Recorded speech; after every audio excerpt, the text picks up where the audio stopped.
नमस्कार साथियों, आप सबका पुनः स्वागत है श्रद्धा वेद पुराण में। आज हम लोग डिस्कस करेंगे श्रीमद् भगवद गीता अध्याय 13 श्लोक अर्थ 7। इससे पहले हम लोगों ने अध्याय 1 से 12 तक के सभी श्लोक अर्थ सरल हिंदी भाषा में दोनों ही चैनल श्रद्धा एस्ट्रो ज्योतिष श्रद्धा वेद पुराण में अपलोड कर दिए हैं। आप में से कोई भी व्यक्ति भगवद गीता को सरल हिंदी भाषा में समझना चाहता है, आप हमारे चैनल में आएँ जहां आपको 700 के 700 श्लोक अर्थ मिल जाएंगे। तो भगवान अब अर्जुन को किस प्रकार से सच्चा ज्ञान प्राप्त किया जाए, किस प्रकार से क्षेत्रज्ञ और क्षेत्र के अंतर को समझा जाए, उसका तरीका बता रहे हैं। यानी इससे पहले वाले श्लोक अर्थ में आपने देखा होगा भगवान ने किस प्रकार से क्षेत्र को समझने के बारे बताया, और अब फिर वही क्षेत्र में जो अलग अलग विषय हैं उनको हम किस प्रकार से ग्रहण करें, किस प्रकार से उनके साथ बर्ताव करें। अब इंद्रिय हैं, उनके विषय हैं, तो उनको इंद्रियों को मारा तो नहीं जा सकता है, उनके विषयों को हटाया तो नहीं जा सकता है, लेकिन कैसे उनके साथ बर्ताव किया जाए ताकि हम उस क्षेत्र से क्षेत्रज्ञ को जान लें। तो यहाँ वो समझ, यानी सच्चे ज्ञान को समझने के लिए, या ये कहें वो ज्ञान जो क्षेत्र और क्षेत्रज्ञ का अंतर स्पष्ट कर ले, हम क्या क्या व्यवहार कर सकते हैं रहकर संसार में, वो व्यवहार हम क्षेत्र के साथ ही कर सकते हैं। क्षेत्रज्ञ के साथ तो वो तो माने व्यवहार से परे का विषय है। तो कहते हैं कि श्रेष्ठता के अभिमान का अभाव ये कहाँ होगा, ये सब क्षेत्र में होगा। यानी मैं सर्वोपरि हूं, मैं सबसे बड़ा हूं, अगर ऐसा कोई किसी को अभिमान हो जाता है, अपने कार्य में स्वाभिमान तो होना चाहिए कि भाई मुझे अपने से करना है, मुझे जहां तक संभव हो दूसरे की अनावश्यक मदद नहीं लेनी, खुद से कर लें तो बहुत बढ़िया है। तो ये तो हो गया स्वाभिमान। लेकिन मैं सर्वश्रेष्ठ हूं, इस कारण से दूसरे व्यक्ति तो बहुत छोटे हैं, इनसे मैं नहीं बोलूंगा, इनसे मैं मदद नहीं मांगने वाला हूं, ये तरीका हमें भटका देगा, ये तरीका हमें वास्तविक ज्ञान से दूर रखेगा। इस तरीके को जानने से, माने अगर अगर आप केवल मैं श्रेष्ठ हूं, अभिमानी हूं, ऐसा सोचते रहेंगे तो आप कभी भी क्षेत्रज्ञ के अंतर को नहीं समझ पाएंगे। तो क्या बोला है, श्रेष्ठता के अभिमान का अभाव, आप में ये अभिमान नहीं होना चाहिए कि मैं श्रेष्ठ हूं। आगे, दंभाचरण का अभाव। दंभ जो है बड़ा खतरनाक होता है कि मैंने कर दिया है, मेरेपन, ठीक हो गया, मेरे कारण ही आपका ये काम हो रहा है, ठीक है। इसमें जरा सा भी दंभ ना हो, अगर व्यक्ति के जीवन में, किसी भी विचार में, किसी भी वाक्य में, अगर भाई जैसे हम कई बार ज्ञान दे रहे होते हैं, तो ज्ञान देने का तरीका होता है कि विनम्रता से कि भाई हम जो बात बता रहे हैं वो सही है, और एक बार दूसरा तरीका क्या है, हम जो बात बता रहे हैं सिर्फ वही सही, बाकी सब गलत है। तो ये थोड़ा विचार करना चाहिए कि हम अपना अपना मैं, मेरा, ये बहुत अधिक ना करें। जिसके भी वाक्य में मैं बहुत होता है, मेरा मेरा बहुत होता है, वो चाहे कुछ भी कर रहा हो, वो सच्चा ज्ञान तो प्राप्त नहीं कर सकता है, ठीक है। फिर किसी भी प्राणी को किसी प्रकार भी ना सताना। आप समझते हैं कई बार हम अपने, कभी पूजा के नाम पर, कभी हम अपने पद्धति के नाम पर, हमारे संस्कृति के नाम पर ध्यान ही नहीं रख पाते कि कैसे हमने उस कारण से भगवान द्वारा निर्मित हमारे दूसरे साथियों को सताया है, परेशान किया है। तो ये तो मेरा व्यक्तिगत विषय है कि अगर मैं कोई साधना कर रहा हूं, उपासना कर रहा हूं, तो साधना और उपासना भक्ति में दूसरे को मैं परेशान नहीं कर सकता हूं। भक्ति का अर्थ ये नहीं कि मैं पूरे जो कोई ऐसे हॉस्पिटल वाले क्षेत्र हैं वहां बहुत ज्यादा हाई डेसिबल लगाकर, हाई डीजे लगाकर मैं वो इस प्रकार के साउंड बजाने लग जाऊं कि भाई मैं भक्तिमय हो गया हूं। वो तो हमारा आंतरिक विषय है, इसका प्रदर्शन करना ठीक है, वो भी सब जब पूरा समाज चाह रहा हो तो वो प्रदर्शन कुछ हद तक सीमा में रह के किया जा सकता है। लेकिन इस कारण से अगर एक भी व्यक्ति को परेशानी होती है तो यकीन मानिए उसका पुण्य तो पता नहीं, पाप जरूर लगेगा। ठीक हो गया? तो इसलिए सताना नहीं, किसी भी जीव को, यानी किसी पशु पक्षी, किसी भी जीव को, मनुष्यों को, जीवों को, सबको किसने बनाया है? परमात्मा ने बनाया। तो परमात्मा के बनाए हुए की अवहेलना हम कैसे कर सकते हैं? नहीं करनी है, तो ये ध्यान रखना है। और कई बार कहते हैं कि सर वो दूसरा करता है इसलिए हम भी करते हैं। देखिए ऐसे तो फिर अगर आप ये वाला आधार लेने लग जाएंगे तो फिर बहुत गलत हो जाएगा। दूसरा तो भक्ष्य अभक्ष्य भी कर रहा है, तो क्या उसको उत्तर देने के लिए आप भी भक्ष्य अभक्ष्य करेंगे? दूसरा तो चरित्रहीनता की सारी सीमाएं लांघ जाता है, तो आप भी वैसे अपने बच्चों को चरित्रहीनता के बारे में सिखाएंगे। तो ये तरीका इस प्रकार से काम नहीं करता है। यानी अगर कोई व्यक्ति हमारे सामने है जो प्रमादी है, जो दंभी है, जो दुराचारी है, उसको रोकना है, ना कि उनके अवगुणों को अपने अंदर लाना है। आजकल क्या होता है कि भाई सर वो ऐसा करते हैं इसलिए हम भी ऐसा करते हैं। ये तो मतलब अपने आप को भी जहर पिलाने जैसा है कि भाई सामने वाला कोई अवगुण कर रहा है, कोई विष पी रहा है, उसको रोक कर समाज को एक संदेश देना था। उसको चाहे रोकने के लिए हमें अपने बल का इस्तेमाल करना पड़े, लेकिन वो ऐसा कर रहा है हम भी वैसा करें तो उसको शायद मॉरल मिल जाएगा। ये तरीका सही नहीं। जो बुद्धिहीन है, जिसको कोई चरित्र नहीं है, उसको सिखाने के लिए अपना चरित्र गंवाना ठीक नहीं है। अपना चरित्र तो वैसे ही रखना है, उसको अपने चरित्र में, है ना, अपना चरित्र और बढ़ाकर उसके चरित्र को रोकने का प्रयास कर, माने उसका जो बिगड़ा हुआ चरित्र है उसके चरित्र को वहां पर रोकने का प्रयास करना है। तो आजकल ये बहुत चलता है कि दूसरे पूजा पद्धति वाले भी कर रहे थे इसलिए हम भी करने लग गए। ये कोई तरीका सही नहीं है। हमें उसको तो रोकना ही रोकना है, हम स्वयं को भी रोकना है। तो ये हमें करना है। और क्षमा भाव, देखिए ये तो हम स्वयं गीता से, और गीता जिसका अभिन्न अंग है, महाभारत से सीख सकते हैं कि दुर्योधन कितना ऐसे कृत्य कर रहा है जो अक्षम्य है, क्षमा नहीं किया जा सकता है। फिर भी दुर्योधन जैसे व्यक्ति जब भगवान से कुछ मांगने आए हैं, उस समय पर भगवान, आप सोचिए कैसा विचार कर रहे होंगे। भगवान ने अपनी नारायणी सेना दे दी,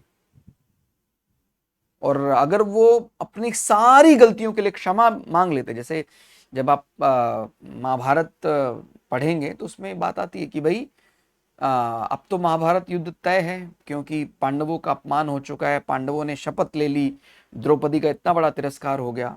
भगवान ने कहा नहीं, ऐसा नहीं है, इस पर भी मैं दुर्योधन को क्षमा कर सकता हूं। एक बार तो पांडव पक्ष भी चौंक गए कि इतने बड़े अपराध हैं आप, हमने शपथ ली है और द्रौपदी का इतना अपमान हुआ है। तो फिर भगवान ने कहा कि नहीं, देखिए किसी एक व्यक्ति के अपमान को अगर हम सह भी लें और उसके एवज में अगर हमें पूरा समाज के लाखों करोड़ों के प्राण बच रहे हैं, तो अपमान का उत्तर युद्ध से ना दिया जाए।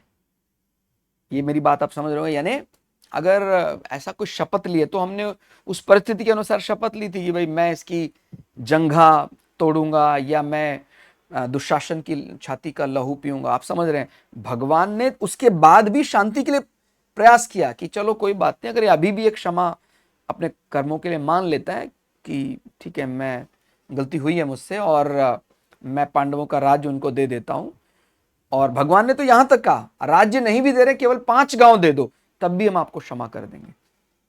तो ये गुण हमें हमारे अंदर, हालांकि बहुत कठिन है, मैं ये नहीं कह रहा हूं कि मेरे अंदर है, तुरंत विचार करने से तो बहुत कठिन आता है, लेकिन अभ्यास से धीरे धीरे, क्योंकि यही वो भावनाएं होंगी जो हम क्षेत्रज्ञ के अंतर को समझ पाएंगे।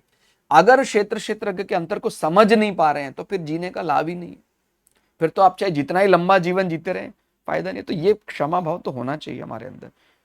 और मन वाणी आदि की सरलता, मन से, वाणी से बहुत सरल है, यानी बहुत उसको, उस पाठ को बहुत कॉम्प्लेक्स नहीं बनाना चाहिए। कहता जी मेरा मन तो ना ये वो कुछ स्पेशल चीजें हैं वही खा के संतुष्ट होता है, और कई ऐसे वाक्य बोलने पर ही कहता है कि मुझे अगर आपको लुभाना है तो मुझे तो कहता है मैं तो तभी जाता हूं जब मुझे प्रिय बोलने वाले कोई वचन बोलता है, मेरे आदर में इस प्रकार के स्त्रोत आदि पढ़े जाते हैं, तब मैं बड़ा खुश हो जाता हूं। ऐसा नहीं, अपने आप को कहते हैं वास्तविकता को समझना है और मन वाणी से सरल होना है, अंदर से सबके प्रति वही विचार रखना है कि प्रभु आप ही हैं सब कुछ, और मन से और वाणी से सरल, यानी हमें कोई कोई ऐसा आजकल ये बड़ा चलता है ना, मैं तो भाई वेरी इंपॉर्टेंट पर्सन हूं, मैं आपके यहाँ कैसे आ सकता हूं, मुझे तो वैसा ट्रीटमेंट ही नहीं मिलेगा वेरी इंपॉर्टेंट पर्सन वाला। तो जो ये अभी भी विचार कर रहा है वो ठीक है, हम ये नहीं कह रहे हैं कदापि कि वो वेरी इंपॉर्टेंट पर्सन नहीं है, वो जहां रहते हैं वेरी इंपॉर्टेंट पर्सन हैं, उसके बाद भी कभी कभी वो अपने वास्तविक स्वरूप से भी सामान्य जन से मिलने जा रहे हैं तो वैसा ही रहेंगे, वैसे ही ट्रीटमेंट भी करेंगे तो चलेगा।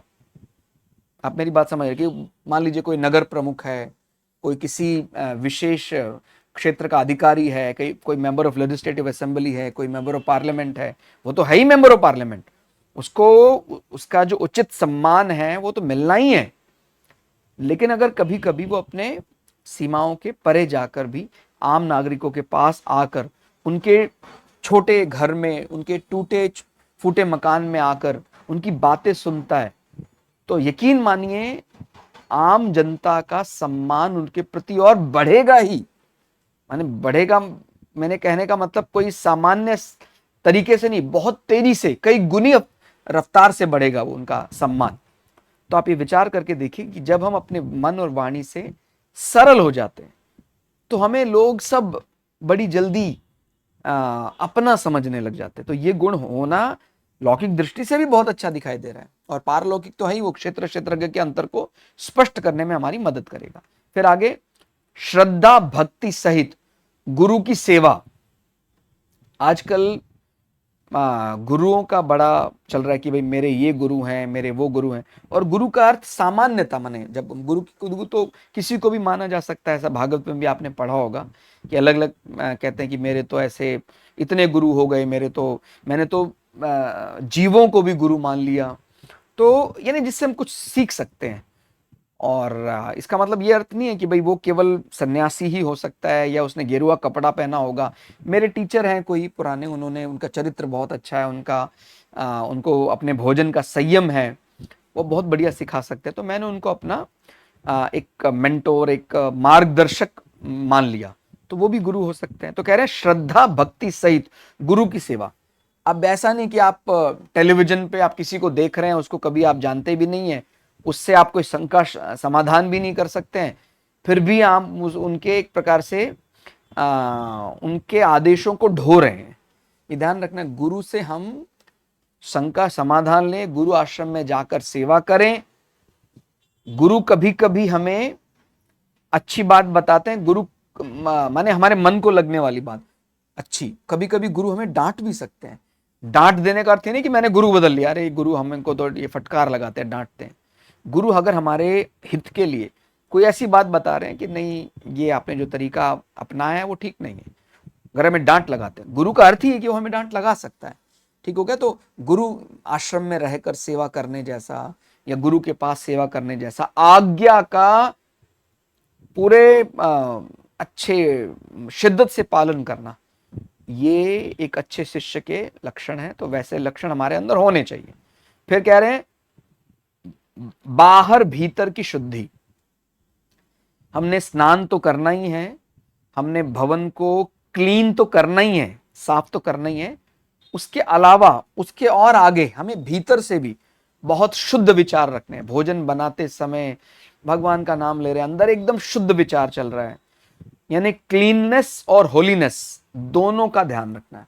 पवित्रता में बहुत बड़ा रोल है अंतर्मन का।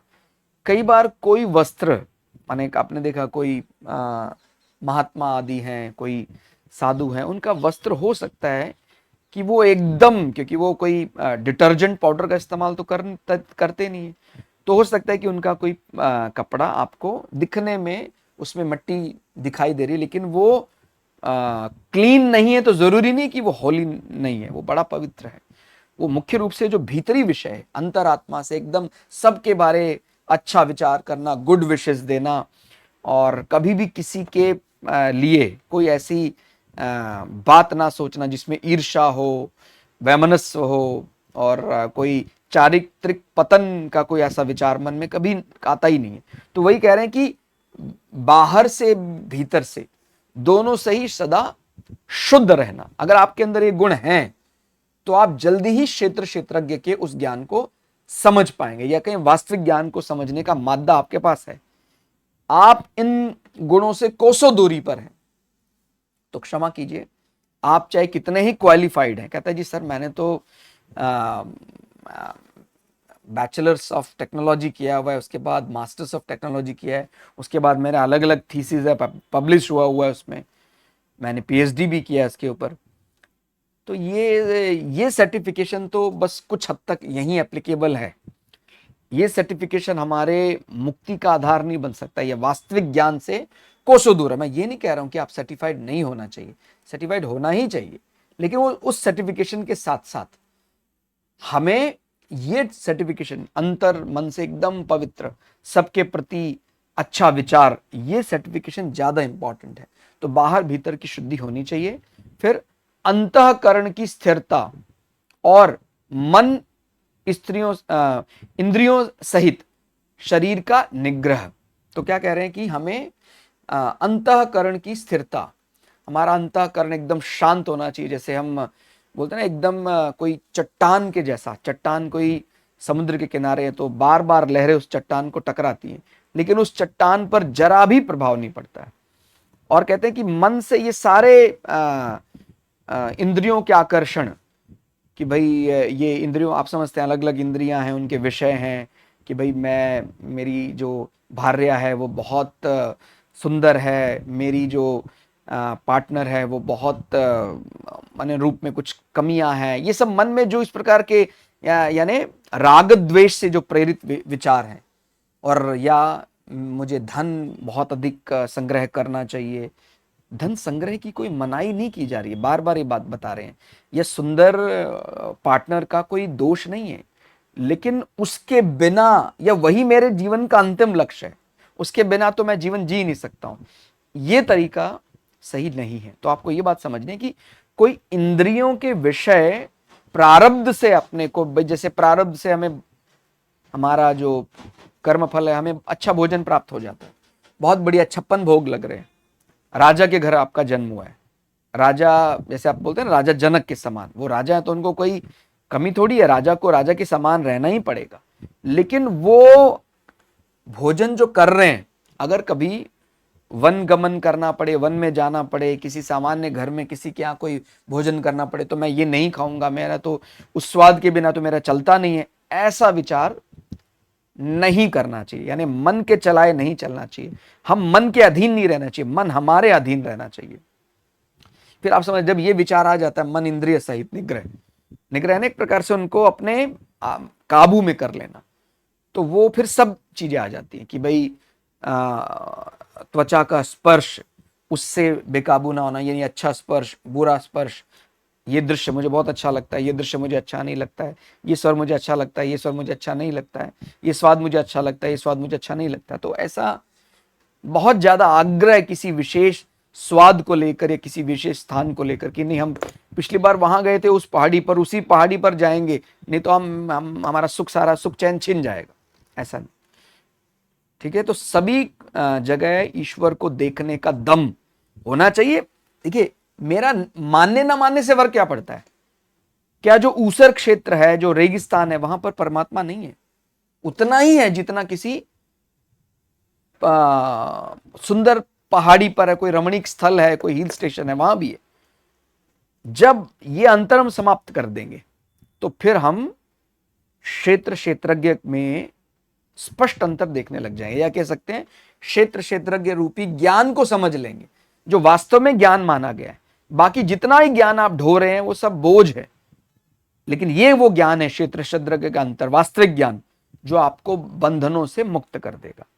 तो इस प्रकार से बहुत ही अच्छा 13वें अध्याय के 7वें श्लोक अर्थ में हमने क्या सीखा कि सच्चा ज्ञान कैसे प्राप्त हो सकता है, विनम्रता से, शुद्धता से, सेवा से और आत्मसंयम से, उसी के लिए हमें प्रयास करना चाहिए।